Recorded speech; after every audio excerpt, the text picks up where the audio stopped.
Hello mga kabady, kumusta kayo? Maulan pa rin dito sa paglalako ko ng isda mga kabady. Kumusta pala kayo mga kabady? Katitila lang ng ulan, halos maghapon umulan dito kaya hindi ako nakapag video So ingat kayo palagi mga kabady. Medyo marami pa akong isda. Baka gabihin ako sa paglalako ngayon. Gawa ang dami pa. Tumal kasi mga kabady.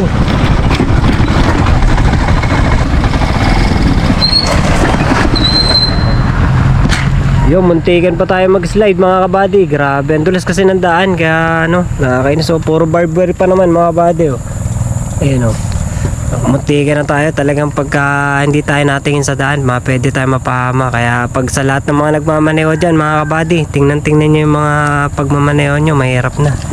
Kailangan muna talaga.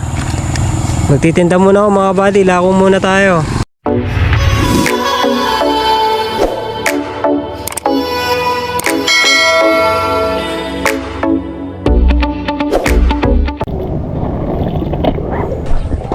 Ito na ako ama. Sige po ama.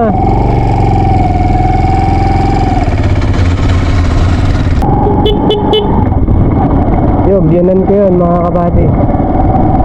Kaya ma, doon kami nakikitira mga kabady. Yung sa bahay na yun, nakikitira lang kami doon. Dahil alam nyo na mga kabady, ngayon doon naman kami sa magulang ko. Doon kami natutulog dahil walang kasama. Wala pa kasi kaming sariling bahay mga kabady. Hindi pa ako makabili ng lote dahil mahirap ng buhay namin. Pero banda-banda riyan makakabili din kami kahit maliit lang. Kahit 100 square meter lang makabili kami. Tapos papakuran ko. Ayos na, kahit kubo lang bahay namin mga kabady, masaya na ako din.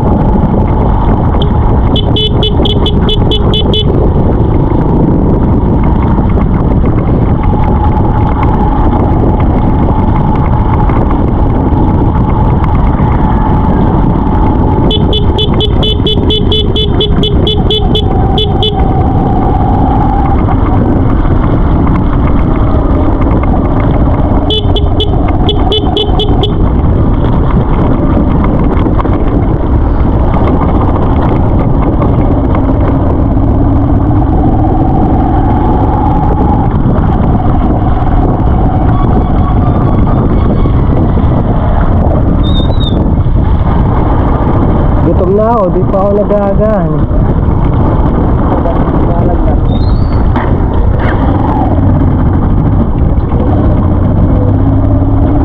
Kain na lang ako mamaya sa bayan. Tilapia!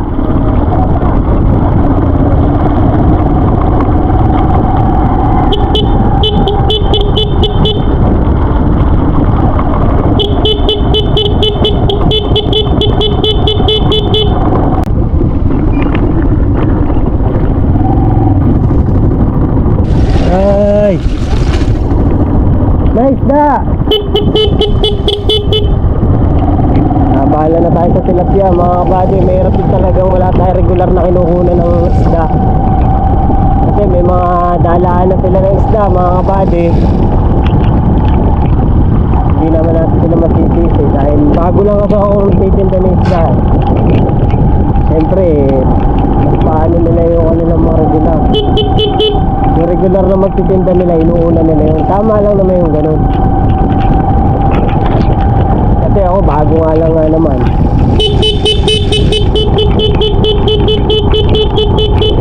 Sama na ng panahon. Hindi na maganda to.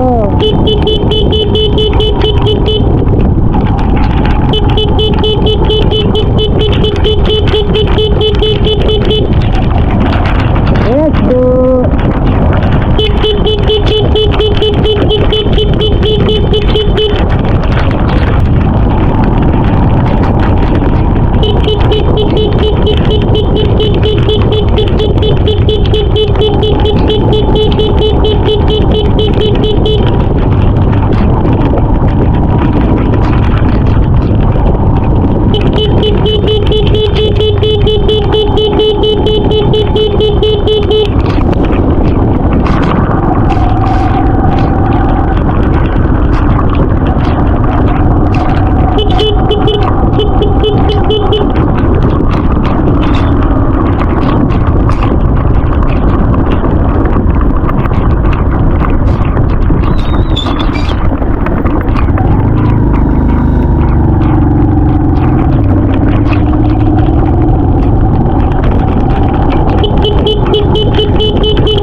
lang to.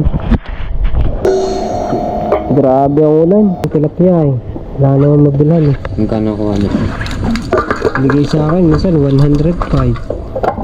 Pwede na. Oo. Mahal tayo. Sabi tuloy ako, baka nakuha ko yung karpat, ano. Ayun din. Alag. Tayo mga kabady, baka makuha ko yung isda ni ina. Biyanan ko yun mga kabady, biyanan ko. Magulang yun ang asawa ko. Yung pinuntahan natin kanina.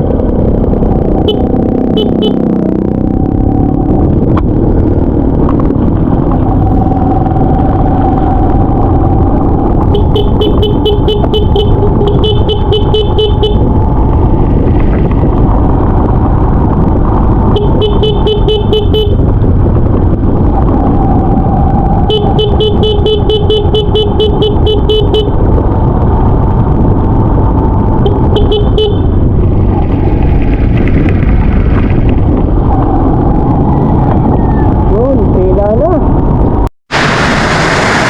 Magandang hapon mga kabady. Inabot tayo ng ulan, no? Lakas. Nakakapote na ako pero malakas pa rin. Pasok na pasok sa loob ng katawan ko yung tubig dahil sobrang lakas ng ulan, no?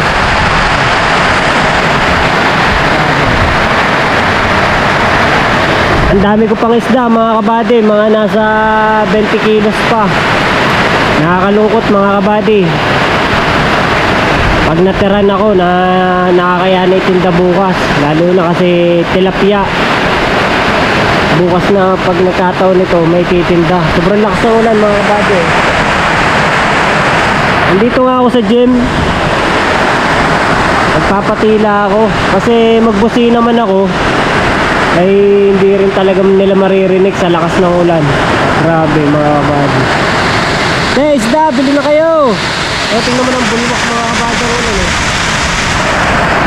Grabe talagang ano. Wala namang bagyo siguro. Siguro ulan lang talaga. Ang lamig pa naman, grabe. Butas na nga yung aking kapote mga kabady oh. Yan yung kapote ko, butas na. Butas na yung kapote ko. Hirap talaga ng buhay pag di ka nakatapos ng pag-aaral mga kabady. Hindi sana ganito ang buhay kung nag-aaral lang ako talaga ng maayos at may pera kami. Problema kasi mahirap na yung buhay namin eh. Hindi namin kaya magkuleyo dahil sa hirap nga ng buhay. Lalo na yung tatay ko mga kabady, siyempre yung tatay ko may polio. Tapos yung nanay ko housewife lang. At dati nagtitinda rin yung nanay ko ng mga gulay-gulay, naglalako. Pero nung tumagal, hindi na rin nagtinda. Pinatigil na rin ang tatay ko mga kabady kasi nagtitinda rin naman yung aking tatay. Eh ang oras dito mga kabady, mga 5:30 na. 5:30, pag nag-alas 6 na to, madilim na. Yun ang problema, wala tayong kita. Kahapon kasi mga kabady, nataran ako ng 4 na kilong tilapia, pero naubos na rin. Nakakalungkot talaga pagka maulan.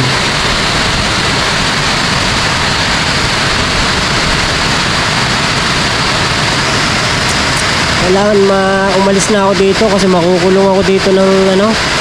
Alis na ako kabady, nabiyahe na ako.